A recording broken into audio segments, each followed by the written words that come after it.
Halo, assalamualaikum warahmatullahi wabarakatuh. Bertemu lagi dengan KBBI channel belajar yang tidak perlu bayar. Pada pertemuan kali ini kita memasuki bab 2 dan membahas struktur teks cerita fantasi. Mari kita mulai. Kompetensi dasar.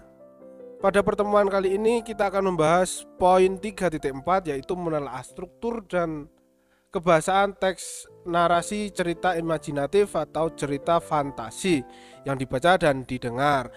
Khususnya untuk pertemuan kali ini kita akan membahas struktur saja. Langsung saja kita mulai. Simaklah penggalan cerita berikut ini. Minggu pagi yang cerah, Ardi, Handi, dan Dani berada di Candi Trowulan.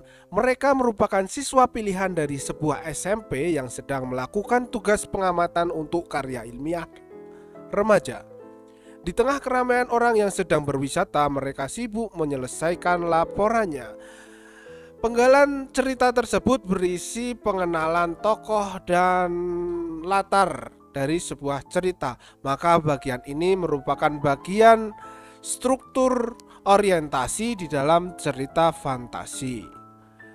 Selanjutnya, tolong! Tiba-tiba terdengar suara Handi berteriak meminta tolong. Dani dan Ardi yang berada tidak jauh dari tempat itu segera berlari menghampiri. Betapa kagetnya mereka berdua melihat Handi berada di sebuah lubang dan hanya kelihatan tangannya. Penggalan cerita ini berisi apa? Berisi timbulnya masalah sehingga masalah itu nanti akan memuncak. Jadi puncak konflik. Pada bagian ini cerita fantasi sudah mulai memasuki bagian komplikasi. Lalu penggalan cerita yang berikutnya. Selesai Dani menyelesaikan kalimatnya, terdengar dentuman keras. Boom! Seakan ada yang mengangkat mereka bertiga. Tiba-tiba sudah kembali berada di area Candi Trowulan, tempat mereka melakukan pengamatan. Ketiganya mengusap mata, seakan tidak percaya. Mereka saling berangkulan. Nah, pada bagian ini cerita sudah mulai memasuki penyelesaian masalahnya. Jadi bagian ini merupakan struktur bagian resolusi. Jadi bisa ditarik simpulan bahwa struktur teks cerita fantasi itu dimulai dari orientasi yang berisi pengenalan tokoh, latar, watak tokoh, dan konflik. Lalu mulai memasuki komplikasi, itu berisi hubungan sebab akibat sehingga muncul masalah hingga masalah itu memuncak. Dan di bagian akhir ada resolusi. Resolusi berisi apa? Resolusi berisi penyelesaian masalah dari konflik yang terjadi. Orientasi berada pada bagian awal cerita, sering juga disebut sebagai bagian pengenalan atau orientasi. Fungsinya adalah mengantarkan cerita. Pada bagian ini dikenalkan latar cerita, tokoh dan watak-wataknya. Lalu komplikasi ada di bagian tengah, merupakan rangkaian kejadian atau peristiwa hingga ke bagian klimaks atau inti cerita atau puncak permasalahan saat masalah utama diceritakan. Itu adalah bagian komplikasi. Lalu resolusi terletak pada bagian akhir sebuah cerita. Bagian ini menjawab masalah utama, tentu saja dijawab dalam bentuk rangkaian peristiwa atau kejadian juga. Bagian terakhir adalah simpulan dan penutup cerita.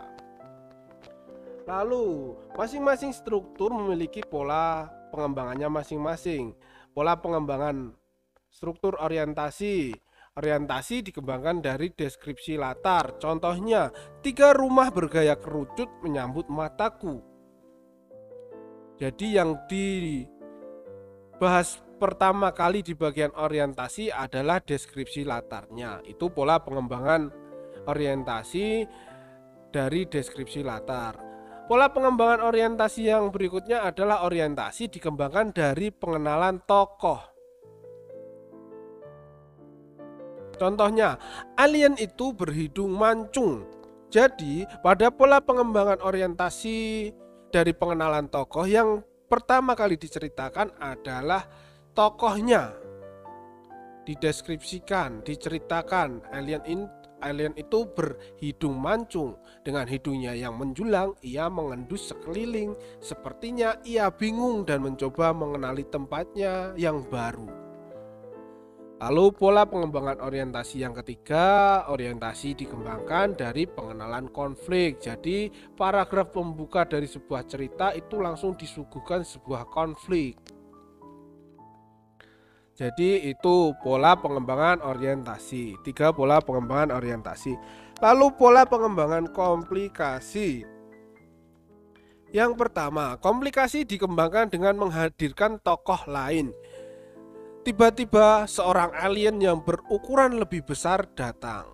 Nah, bagian komplikasi diawali dengan seperti itu, dikembangkan dengan seperti itu, memunculkan tokoh lain yang biasanya menjadi musuh dari tokoh utama.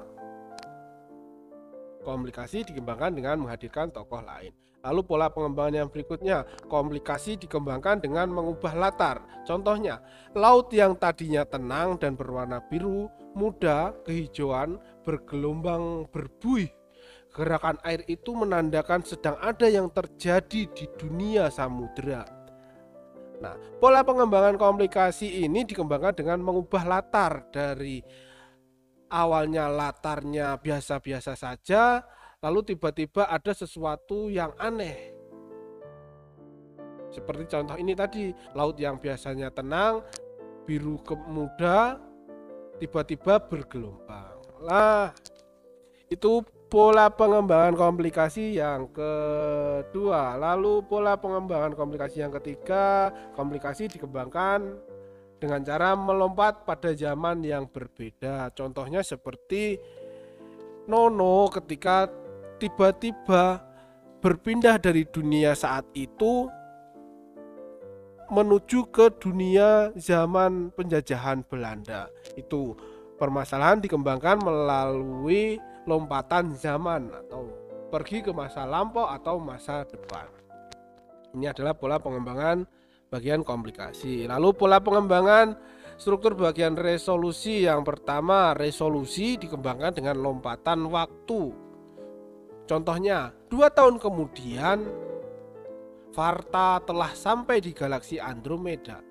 Nah, ini ada kata 2 tahun kemudian, 3 tahun kemudian, 10 tahun kemudian. Itu berarti resolusi dikembangkan dengan lompatan waktu. Lalu pola pengembangan yang berikutnya, resolusi dikembangkan dengan sebab akibat yang unik. Contohnya, setelah saya menyebutkan semua perilaku baik yang pernah saya lakukan, pintu yang ada di depan itu kemudian terbuka.